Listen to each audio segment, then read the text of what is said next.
Bonjour les amis, vous êtes bien sur Planète Gaïa TV dans l'émission Le Coin des Bouquins.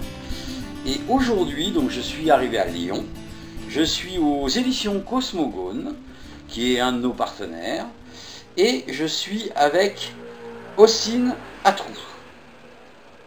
Oui, c'est ça, ok. Bah écoute, bonjour Ossine. bonjour Gérard, bonjour.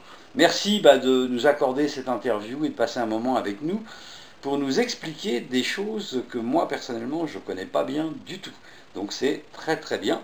On vient parler de ton livre qui s'appelle les 99 noms de Dieu dans la tradition musulmane. Voilà. Et donc qui est paru aux éditions Cosmogone. Alors, Ossine, pour les téléspectateurs qui ne te connaissent pas encore, est-ce que tu pourrais expliquer un petit peu en quelques mots qui tu es, d'où tu viens, ce que tu fais, et surtout, comment tu en es arrivé là? Alors oui, bonjour Gérard, bonjour tout le monde. Il est vrai que ce livre a une histoire et puis il a une vie aussi. Ce qui me concerne, donc, je suis d'origine algérienne, Oui. de la ville de Constantine, d'où j'ai vécu et j'ai fait mes études avant de terminer ici sur Lyon aussi. J'ai fait une maîtrise en sciences de la tradition musulmane. Et sur Lyon, donc j'ai validé le master en histoire des religions. D'accord. À Lyon 2. Comment je suis arrivé là? Donc c'est vraiment une question qui me perturbe moi aussi. Parce que en fait, depuis mon jeune âge, depuis mes 16 ans, quand je me suis intéressé à la tradition, et depuis j'étais destiné à faire des études scientifiques en maths et pour devenir essentiellement ingénieur ou physicien. Mais à l'époque du terminal et du bac, donc ça m'a tout perturbé. Du coup, j'ai dû orienter toutes mes études par la suite vers tout ce qui est littéraire et la tradition. D'accord. Donc il est vrai qu'à 16 ans, je suis rentré au temple, à la mosquée, et je ne suis plus sorti jusqu'à mes 25 ans. D'accord. À mes 25 ans, parce que je ne retrouvais plus l'essence et l'essentiel et Dieu, si on peut l'appeler comme ça, dans le temple, dans le lieu sacré. Ouais. Et c'est en sortant à la nature que j'ai commencé mon cheminement réel vers l'éternel. D'accord.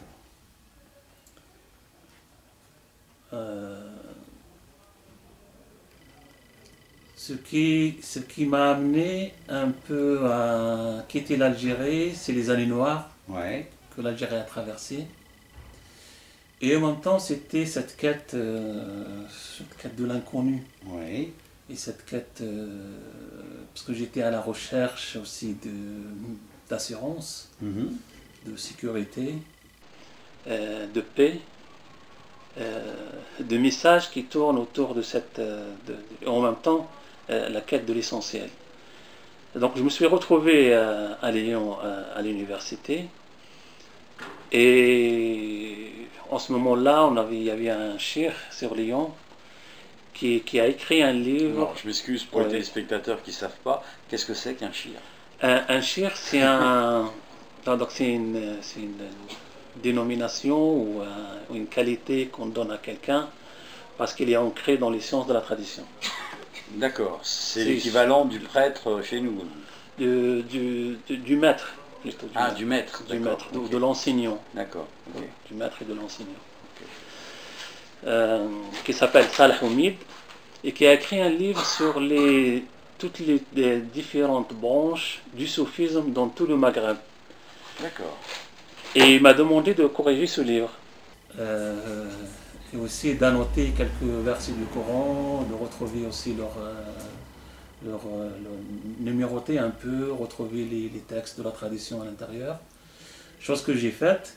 Et à ce moment-là que j'ai rencontré mon épouse, qui était en relation déjà avec un grand maître du soufisme, qui est le Cheikh Khaled Ben Tounes, qui réside ici en France, et qui est originaire d'Algérie, de la ville de Mostaganem, qui est le maître de la confrérie soufie alaouia. Et Souad, elle faisait l'intermédiaire entre le Cheikh Khaled Ben Tounes et Cheikh Salah. Et moi j'étais entre les deux, c'est à ce moment-là que j'ai rencontré Souad. Et que voilà, c'est à ce moment-là que je me suis rapproché d'elle et je me suis rapproché d'elle et c'est à ce moment-là que j'ai demandé sa main au Cheikh Salah et puis à sa famille et on s'est mariés en 2000. D'accord. Donc c'est le moment où tu as rencontré le soufisme. Et c'est le moment que j'ai rencontré le soufisme. D'accord. Ok, alors pour clarifier un peu pour les téléspectateurs qui, comme moi, sont des grands ignorants, qu'est-ce que c'est exactement que le soufisme? Le soufisme, si on revient à l'étymologie du mot, il vient du nom arabe tasawwuf. Oui. Et le mot lui-même tasawwuf vient en étymologie, en fait, son étymologie est mystérieuse. Mais certains ont voulu un peu creuser la chose. Il est plus probable que ce nom, selon certains, vient de la laine. Parce que sauf de la laine. La laine, ouais. Oui. Parce que les premiers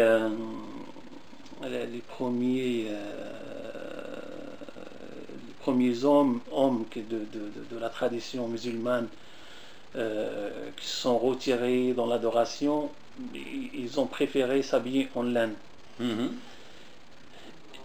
Et en imitation, en fait, disent certains, aux moines chrétiens. Ouais.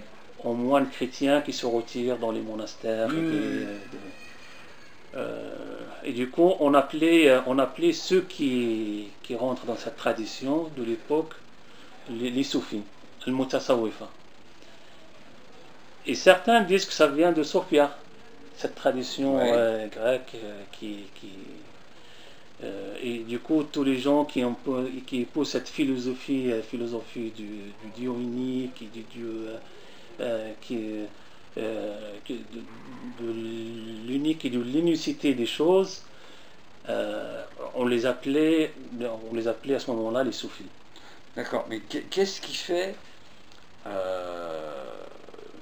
comment dire, qu'est-ce qui fait, pas la différence, mais qu'est-ce qui démarque le soufi par rapport à la religion traditionnelle musulmane?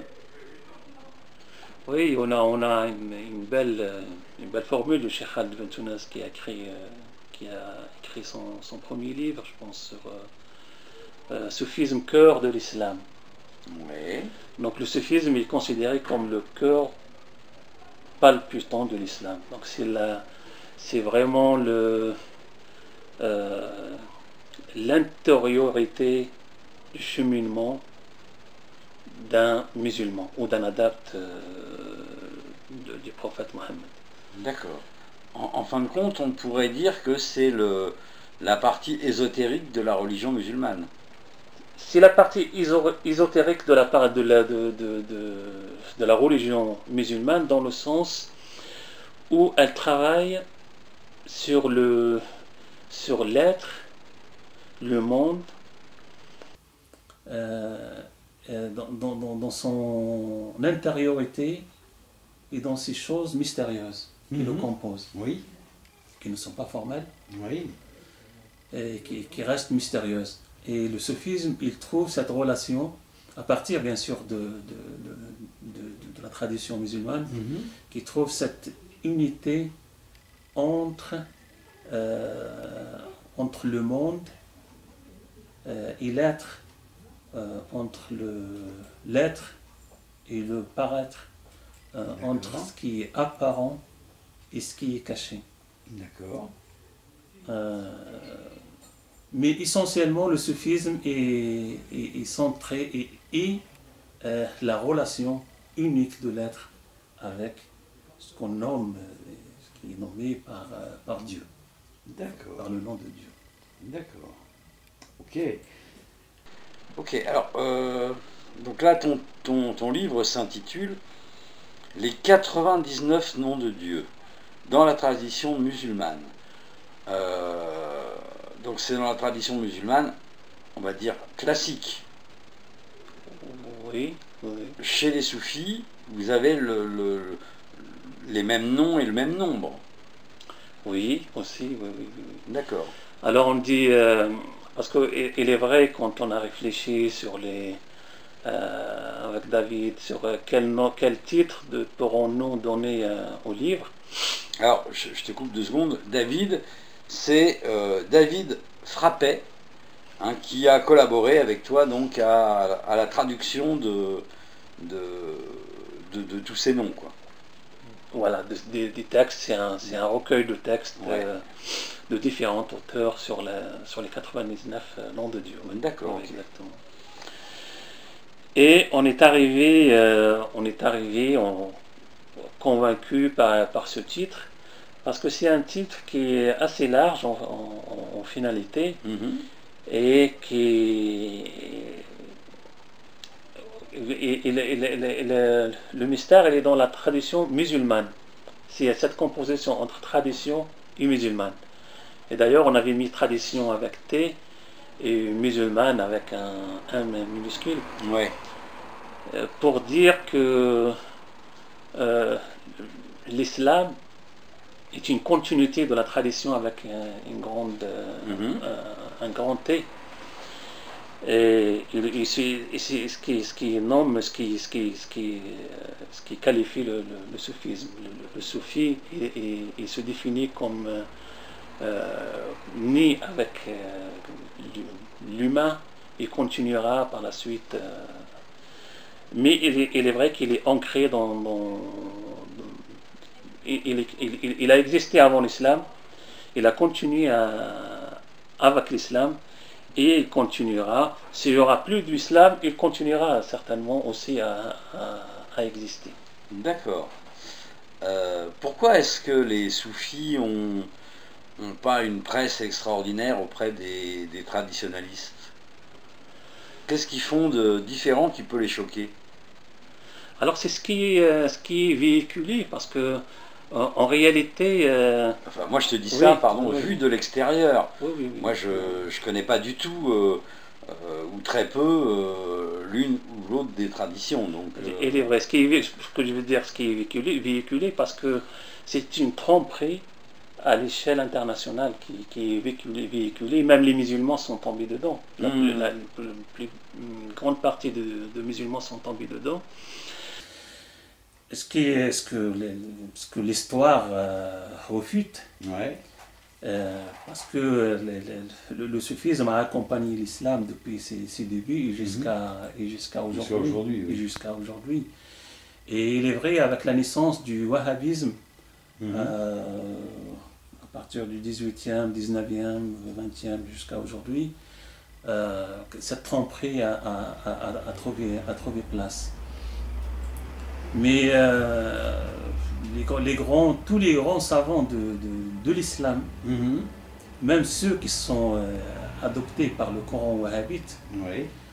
Formalistes et traditionnalistes de l'islam, étaient soufis, comme Ibn Taymiyyah, comme Ibn Qayyim Jawziyya, comme la plupart des grands savants de l'islam.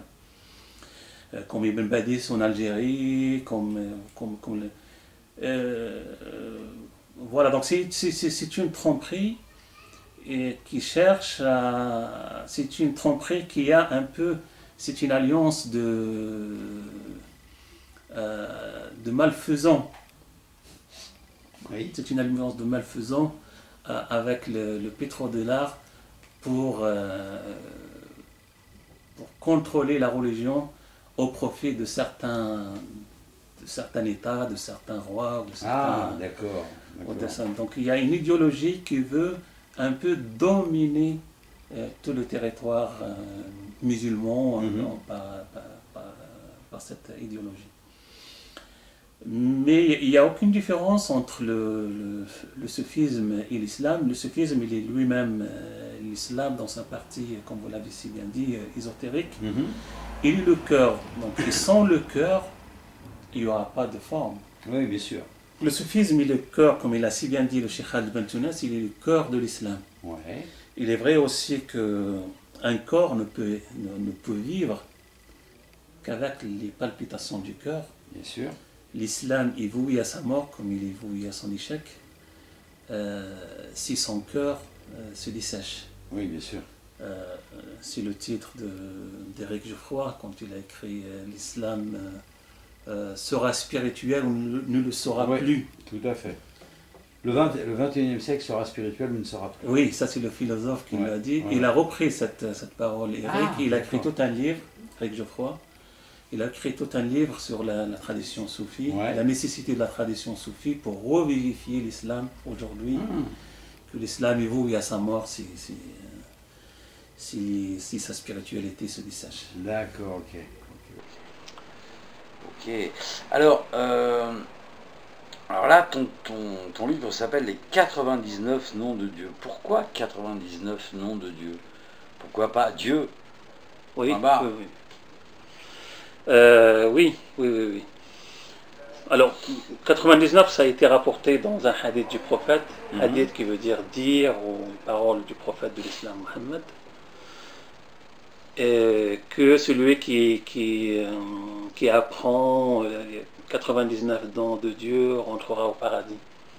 D'accord.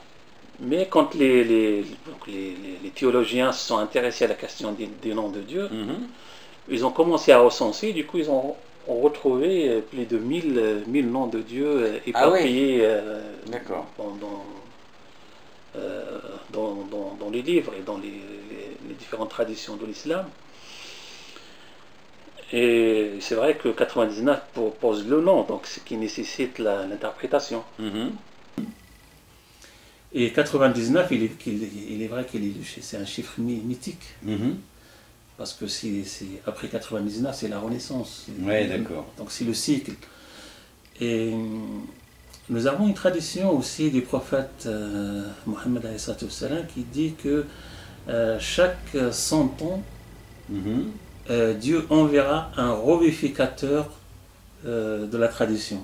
D'accord. Et quand on regroupe les deux, on retrouve un peu la question du cycle. Ok. Qui revient avec les 99, après 99, il y aura certainement un renouveau et un renouvellement de la tradition. D'accord. Enfin, une nécessité de renouvellement de la tradition qui passera certainement par l'esprit. Aujourd'hui, dans ce siècle qu'on vit, il passera certainement par l'esprit. Une seule personne ne peut représenter la tradition, une seule branche ne peut représenter la tradition. Il y a une nécessité aujourd'hui que toutes les traditions convergent vers le centre pour soulever notre humanité, sauver notre humanité et notre vie sacrée. Oui, bien sûr. Donc 99, il est vrai que c'est mystérieux parce que il est certainement plus que 99. Ce qui est agréé chez les savants musulmans est que, comme l'imam Sha'rawi et plusieurs savants aussi disent que les noms de Dieu sont à l'infini, puisque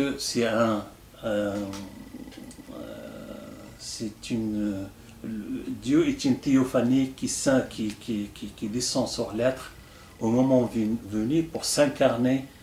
D'accord. Pour s'incarner. Et celui qui fait le travail spirituel verra que Dieu en lui est un perpétuel changement. Changement et que le désir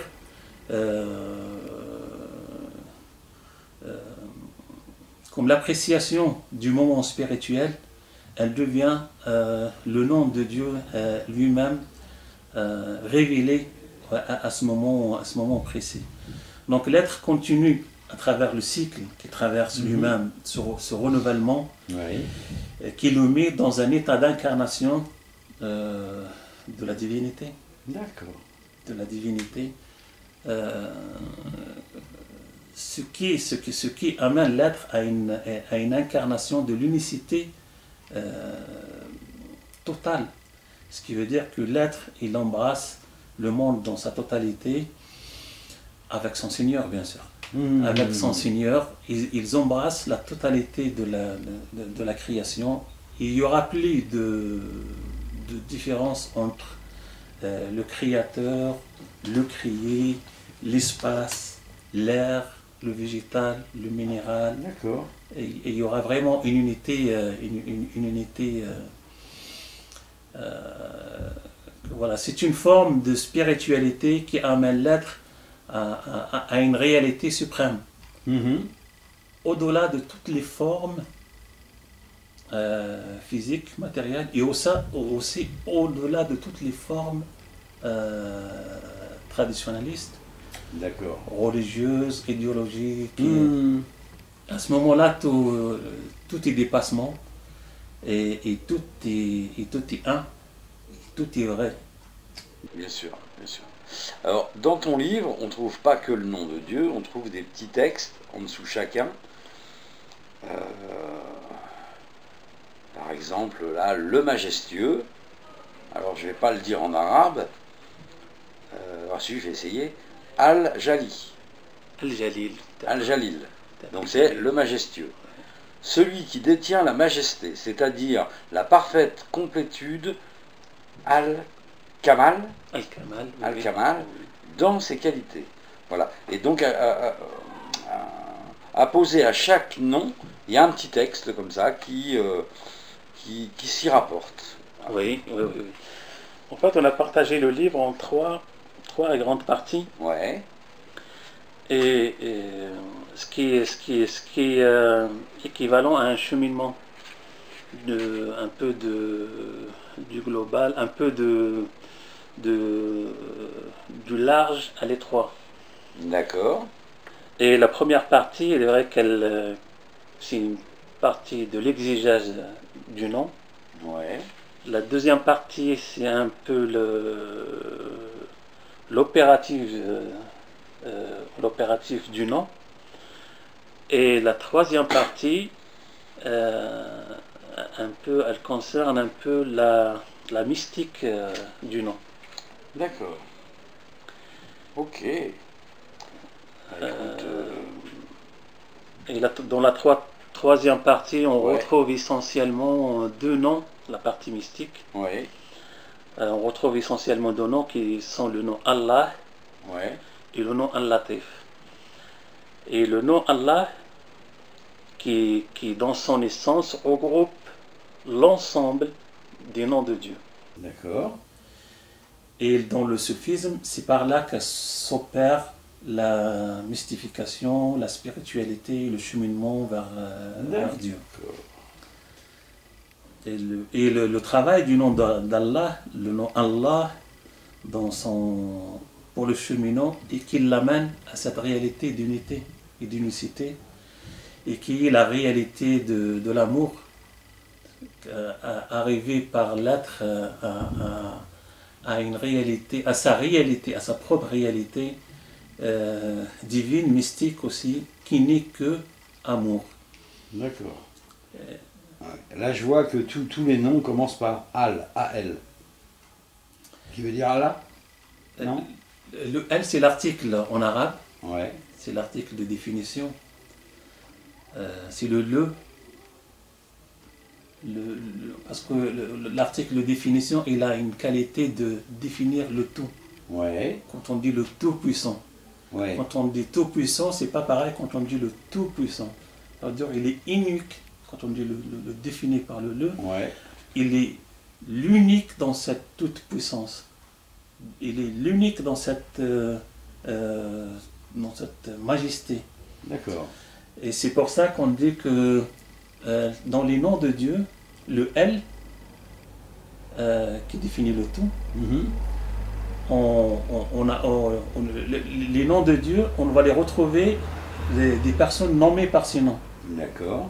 Comme on dit Hakim, on dit Karim, on dit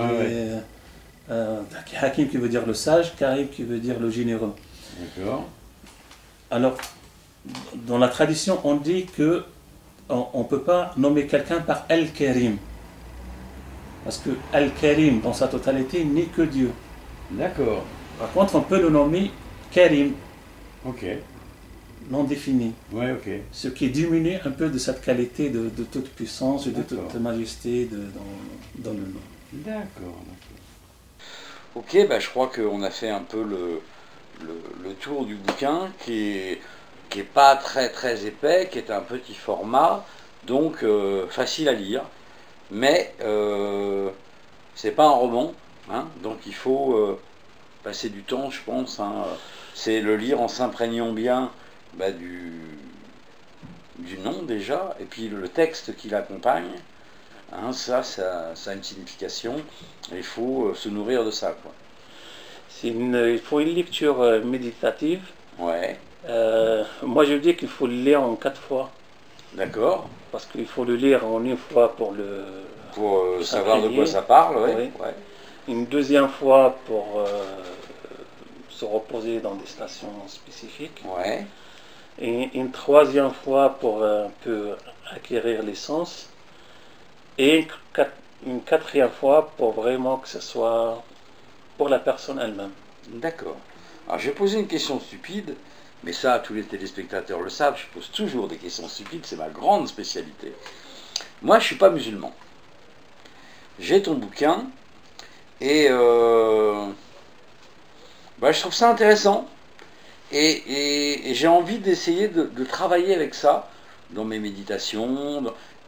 Comment je fais? Moi j'y connais rien à l'islam en plus. Donc comment je fais? Comment j'utilise ton bouquin?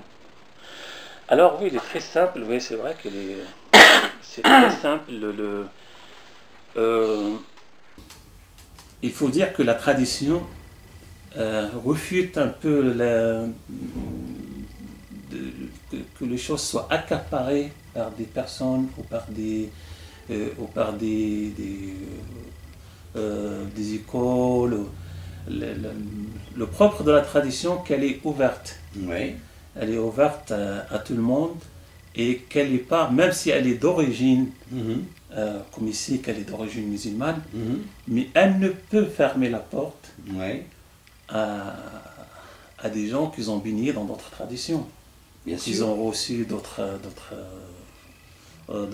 héritages.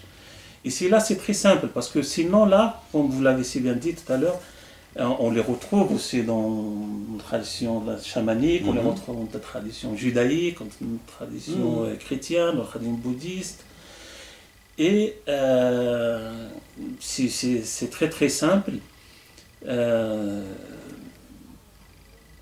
Par exemple, dans les choses les plus simples de l'existence, du plus simple au plus compliqué. C'est de... le Mas'oudi nous a donné une clé dans cela, c'est comment on incarne le nom. Là, par exemple, pour Ar-Rafi, celui qui élève, donc Dieu il élève, donc celui qui élève, donc il nous donne l'exégèse de son nom, de celui qui élève et qui il veut par sa grâce. Mais après, donc là, il ne nous a pas donné de clé ici, mais dans le deuxième, par exemple, Al-Mu'iz, celui qui donne la puissance, celui qui donne la grandeur et la dignité, et à qui il veut parmi ses créatures. Ouais. Et après, il nous donne comment incarner ce nom dans notre travail, sur notre éthique quotidienne. Et sociale. Il dit incarner ce nom, c'est considérer la vérité et les gens de la vérité, donner de la considération. C'est agir dans l'obéissance et s'éloigner du péché, car avec toute obéissance il y a gloire et dignité, et avec tout péché il y a rabaissement et ignominie. D'accord. Voilà, il va dans ce sens, il donne l'exégèse du nom, Ouais. et après il donne une possibilité d'incarnation, parce qu'il faut trouver son incarnation aussi dans le nom. Pareil pour le miséricordieux, donc c'est celui qui donne sa miséricorde, mais comment incarner ce nom? C'est être miséricordieux envers ses créatures. Oui, bien sûr. Et il fait ce travail-là avec tous les noms. Ok. Après, ça c'est le travail, donc si on considère que c'est à partir de la forme qu'on accède à l'essence, au cœur. Ouais. Ce qui veut dire que faire l'effort sur les 5 sens, de purification sur les 5 sens, pour pouvoir purifier le centre qui est le cœur. Ok. Ça veut dire que obliger la langue, la parole à dire que la bonne, Ouais. Obliger la main à ne pratiquer que la grâce, le don et la bienfaisance, obliger les pieds à ne partir et à ne que vers les bonnes actions et la solidarité. D'accord. Et pareil pour l'esprit, pareil pour... ça, c'est quand on fait le travail à partir de la forme pour purifier le cœur. Ok. Après, la deuxième méthode est de faire le travail qui est à la fin, faire le travail à partir du cœur, Ouais. qui régnera sur la forme. D'accord. Purifier le cœur pour que les sens soient purifiés par la suite. Ok, d'accord. L'action sociale soit c'est deux méthodes. Deux méthodes, oui, d'accord. Mais Ok. voilà, donc ça demande beaucoup d'attention parmi les... Et après, il faut retrouver sa voie, il faut retrouver sa vocation. Bien sûr, bien sûr. Ok, ben écoute, les 99 noms de Dieu dans la tradition musulmane, traduction donc de Hossein Atrou en collaboration avec David Frappé. Merci David. et bah écoute, merci de nous avoir donné toutes ces explications sur ce domaine qui pour moi était totalement inconnu. Donc merci à toi. Est-ce que tu voudrais pour terminer dire aux téléspectateurs quelque chose, un message, un conseil, quelque chose de particulier? Alors conseil, moi je suis pas très conseil parce un message de paix, d'amour, de ce que tu veux, un message. Oui. Une recette de cuisine, pas ce que tu veux quoi. Oui. Non, l'essentiel aujourd'hui qu'il faut que les traditions convergent vers le centre. Ouais. Et qu'il faut que les traditions sortent de leur confinement. Il faut faire confiance à son humanité, son humanisme. Il faut que l'humanité retrouve cette confiance. Bien sûr. Et il faut présenter les traditions au monde, au siècle. Oui, oui, tout à fait. Au siècle. Et il faut travailler dans le siècle. C'est le message qui m'est aujourd'hui important. Ok. Merci beaucoup Hossein. Chers amis, vous êtes bien sur Planète Gaïa TV. Nous sommes toujours dans l'émission Le Coin des Bouquins. Et je vous dis à très vite pour de prochaines aventures. Au revoir. Voilà les amis, l'émission est maintenant terminée. Alors j'espère que ça vous a bien plu. N'hésitez pas à faire un j'aime, le pouce vers le haut, de façon à nous montrer que vous êtes satisfait. Mettez-nous des commentaires, parce que d'abord ça fait toujours plaisir, et puis en plus ça nous permet d'améliorer nos vidéos. Faites-nous les réflexions qui vous semblent justes. Si vous avez des questions à poser à l'intervenant, posez-la, nous on va transmettre, il n'y a pas de problème avec ça. La règle, c'est bien sûr le partage. Plus vous allez partager, plus on sera connu. Plus on sera connu, plus on aura de soutien, et donc on pourra faire du travail de meilleure qualité encore. N'hésitez pas à aller sur la plateforme Tipeee, l'adresse est en dessous de la vidéo. La plateforme Tipeee, c'est notre plateforme de financement participatif, ce qui nous permet de pouvoir continuer, de pouvoir exister, de changer notre matériel et de nous déplacer. Donc vous pouvez faire un don de 1 euro à, je sais pas moi, 1 million d'euros, si ça vous fait plaisir, d'une manière mensuelle, donc avec un engagement, ou d'une manière ponctuelle, c'est-à-dire juste une fois. Plus on aura de sous de votre part, plus on aura un budget prévisionnel conséquent, et donc plus on pourra prévoir de vidéos. On pourra prévoir aussi de changer notre matériel, encore une fois, de façon à avoir un matériel encore plus performant. Actuellement, on sort une vidéo par semaine, tous les lundis. Et là, le but de cette année, c'est progressivement d'arriver à 2 vidéos, donc une autre le jeudi. Donc vous allez voir apparaître des nouvelles vidéos de temps en temps, mais de plus en plus souvent le jeudi, donc pour arriver à 2 vidéos. Pour ça, on a besoin de vous, parce que sans vous, sans votre argent, qui est le nerf de la guerre, malheureusement, on ne pourrait pas exister. Donc je vous remercie d'avance pour votre soutien, et je vous dis à bientôt pour de prochaines aventures. Au revoir.